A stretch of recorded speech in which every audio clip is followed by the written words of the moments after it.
always trying to fix this collar, man. It always goes under. Always from the back that don't work. Back, damn. Now I look. I don't know what I look like. So, this is The Wire. The season 1, episode 6, titled The Wire. Well, I had something all planned out what I was going to say about this episode. This one is.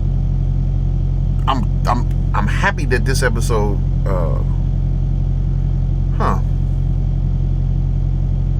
Maybe it's by design, because the last episode was pretty uneventful. This episode, not necessarily that it's eventful. There's just a lot of relationships and I guess the dynamics that go into just working inside the police force versus like street culture. There's a lot of that being put under a microscope in this episode. So maybe from the cop standpoint, or the cop side of things, is the most complex, more complex in this episode. So I'll save that for last. So I want to talk about Omar, that character, his interaction with the police. Now you take into account he's lost his partner and his lover all in one. So he's very, very emotional. And I have to say this before I forget. The scene that he's initially in, when they get him into their operating room and they start talking to him, he steals the scene. I'm only focused on this actor as he's doing this thing inside this scene, okay? I want to put that out there. Now, they're doing cop work, but at the same time, he's playing along with them because he's in an emotional deficit, if that makes any sense. Because he's so hurt, he's like, I just want to get revenge in any way possible. So they're doing good cop work, and they're running along trying to get answers to solve the case. But then they're given an opportunity. They said the lady cop, I never got her name. She decides to take a shot, it seems like, and see if he can get him to. Well, I guess she runs with what he puts out, which is you want to be a star witness in this murder case? It's like, yeah, I'll do it. And his response is, Omar, don't scare. It's like, huh? Look, there's a lot to that. For me, anyway, his speech and his delivery makes him a much more enjoyable character. Okay, we got that going on. Now, you also the informant who initially is helping them identify people with inside this criminal organization. He's involved in his relationship with the younger guy, and this younger guy is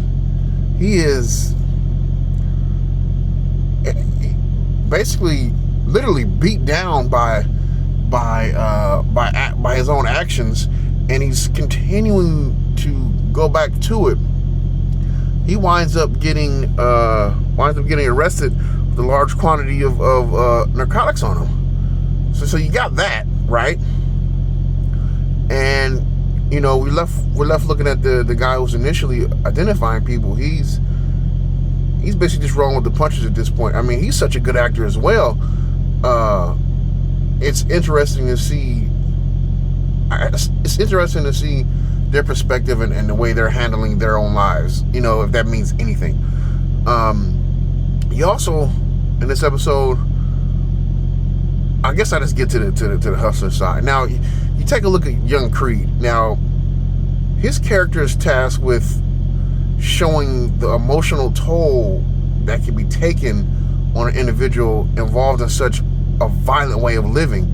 Now, not to say that the older individuals, maybe they have their heart has grown cold. I haven't seen any character display feelings of like what is it, psychopath or whatever you want to call it. None of these guys seem to lack emotion towards what they're doing, but it seems like it's just part of the business. You keep hearing that a lot. It's a great insight. Now, although this show is fictional, it's a great insight into both worlds, the so-called good side, because well, if you look at the police, I know I'm all over the place, but just stay with me. So if you look at the police, they feel that they're doing the right thing. And you look at the hustler side, you take a look at the beginning of the episode, you see these individuals, they're basically squatting. They're living in a brick building. Windows are non-existent. There's no power. There's really no water inside that building. I mean, he's brushing his teeth with a water bottle. That's the drink of water he takes in the morning. He has 6 kids in there that he's taking care of. There's only like 4 beds in that room. He's giving everybody a bag of chips and a juice box, and they still have to share that just to get a little bit of snack before they go to school. They're sleeping in their clothes that they're going to wear the next day. I mean, if I was watching this, I can't think if I had grew up not something unsimilar to that, what I would think if I was watching that. But since I grew up something similar to that, I feel for them. I see where they're coming from, and from that standpoint, I'm like, ah, shit. It almost made me revert back to a little helpless kid watching them do that. You know what I mean? Watching their daily routine. Like, man, I'm almost like, oh my God, right? Almost like just brought me back, flashbacks. Now, you take a look at that. Where was I going with this? I think I went off track a little bit. So if you take a look at what the information that they've given you as far as the hustler side, they're not doing what they feel is right. I think that's showcasing they're doing what they have to do to survive. It's not necessarily a right or wrong. It's what I have to do to survive. And what puts more, what can cement what I'm saying more? The fact that this young kid you've been introduced to his character's situation by how many kids he's taking care of and the conditions they're living in, but you see him struggling to come to grips with what happened to Omar's a partner in crime. He got to see the body firsthand, and it's eating away at the young man. And he knows it's morally wrong, but all he's being told is, hey, it's part of the game. It's part of the game. But the thing is, he's trying to provide. He has mouths to feed. He's trying to provide for himself and these younger kids. And he's doing what he has to do. And I think where the police are coming from, is, hey, this is the law, and my job is to uphold it or make sure that the law gets taken care of.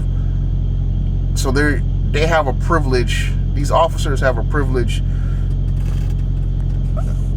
Officers have been given the privilege to think that something is wrong in order to enforce it. If that makes any sense. Like, they're like, hey, this is bad. It's against the law. It's my job to uphold it, so I have to fight it. And at least in this kid's situation, he's just trying to maintain and survive. But also, he's at the lowest ranking. He's like at the bottom of the bottom in this situation. You get not in this episode, but previous episodes, you get a look at more individuals involved in the hustlers side of things, but they haven't really went in too deep with those particular characters. Only thing now is you're being exposed to how smart and calculated these individuals are concerning their business. That's the only thing you've been presented as far as the older hustlers. Now, younger hustlers, you see them struggling with the realities of what they're doing and how they're living. You see them struggling with that, which I think is really good. And on the other hand, you go back to the police, you see the bickering and, man, how do I explain it? I have a hard time explaining it. Not only are some individuals bickering and they have a higher rank, so basically what they say goes. On top of that, it's like they're stubborn and competitive all in one. And it's like the common goal should be for them to uphold the law and do what's right, but they're fighting for victories against one another in this case. And it's all started by one guy going against the grain, kind of out of his He's going against the grain out of his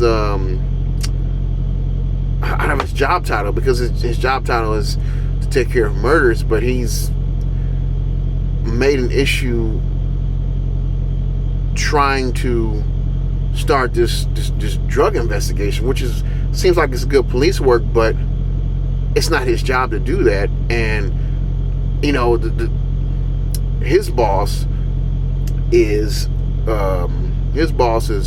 coming back like, hey, you're messing up this good thing we got going on here, so now I'm gonna shit on you. Basically, I'm gonna do my best to ruin your career, whatever you have going on. And a lot of other people inside this